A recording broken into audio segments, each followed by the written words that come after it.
তেল নাই এখানে হচ্ছে 120 টাকা করে লিটার। ভাই অনেকক্ষণ ধরে আসছি, একটু দিয়ে দেন না।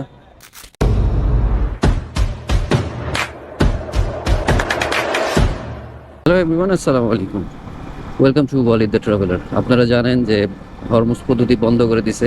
এটার সবচেয়ে বড় এফেক্টটা পড়বে হচ্ছে তেলে। আর আমরা যেহেতু বাইক নিয়ে ট্রাভেল করি, আমাদের তো তেল অনেক ইম্পর্টেন্ট। তাই আজকে আমাদের সাভারে যে 3টা পাম্প আছে, সেই 3টা পাম্পে আমরা ঘুরবো, সেখানকার পরিস্থিতিগুলো দেখবো।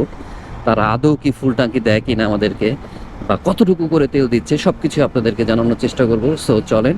আর আপনারা যে যে এলাকা থেকে এই ভিডিওটা দেখতেছেন, ঢাকার বাহিরে, সাভারে, বর্তমান আপনাদের কি পরিস্থিতি অবশ্যই কমেন্টের মাধ্যমে প্লিজ জানিয়ে দিবেন।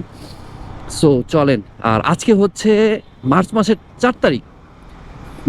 4 তারিখ।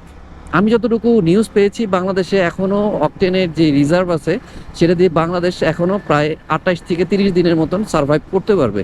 তো পাম্পগুলো কি বলতেছে সেগুলো আমাদের জানাটা খুব দরকার। তো চলেন পাম্প 3টা ঘুরে দেখি আমাকে কতটুকু তেল তারা এখনই দেয়। আর পরবর্তী হিসাব তো বাদই, আমাদের কি বাইক চালানো ছেড়ে দিতে হবে, নাকি আমাদের বর্তমান প্রাইস আমরা তেল কিনতে পারবো, নাকি ভবিষ্যতে ওভার প্রাইজের জন্য তারা আমাদেরকে মিথ্যা বলে তেল না দিয়ে থাকতে পারে। দেখা যাক, চলে। ভবিষ্যতে কি হচ্ছে তেলের দাম, এটা একটা বড় প্রশ্ন।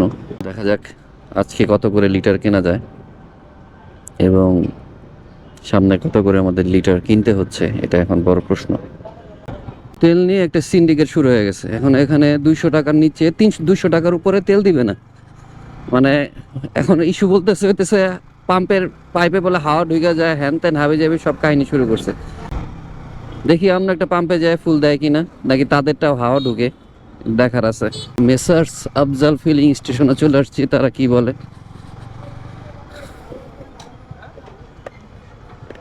এখানে কত টাকা লিটার? 120।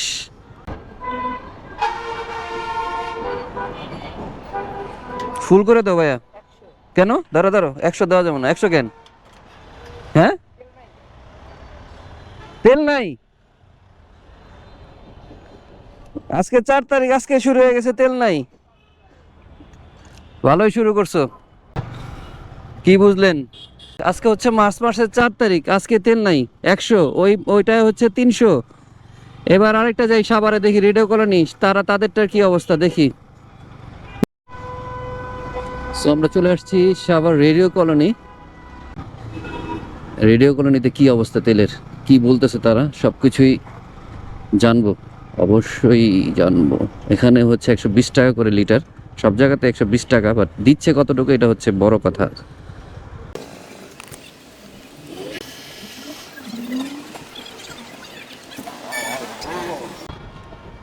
ভাইয়া নিয়ম তো এই পাশ দিয়ে ঘুরে আসা, আপনারা ওই পাশ দিয়ে ঘুরে আসেন, এই পাশ দিয়ে ঘুরে আসেন। ভাই অনেকক্ষণ ধরে আসছি, একটু দিয়ে দেন না। ফুল দেন, ফুল দেন, দেবো একটু আগে দেওয়া হয়েছে, দেন বিসমিল্লাহ করে দিয়ে দেন।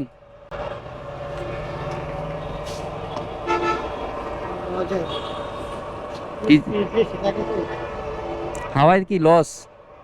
হাওয়ায় কি আমগো লস? আপনি যে কইলেন হাওয়া যাইবো।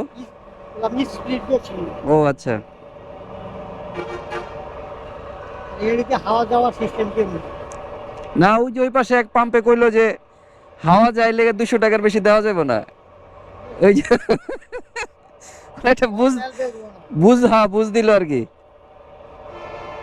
তারপর এই যে এই পাশে একটা আছে না রেডিও গুলেন, এই পাশে 100 টাকার বেশি দিব না। আপনারা তো যাক, হ্যাঁ মাশাআল্লাহ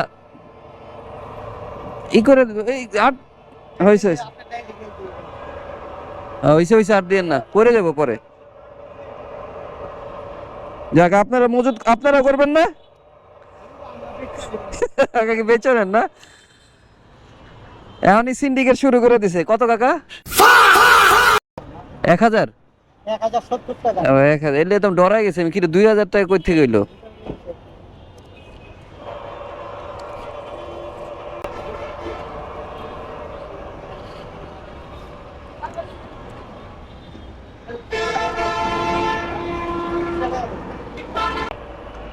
যাক ফাইনালি আমরা ফুল ট্যাঙ্কি করতে পারছি সাভার থেকে, থ্যাঙ্কস টু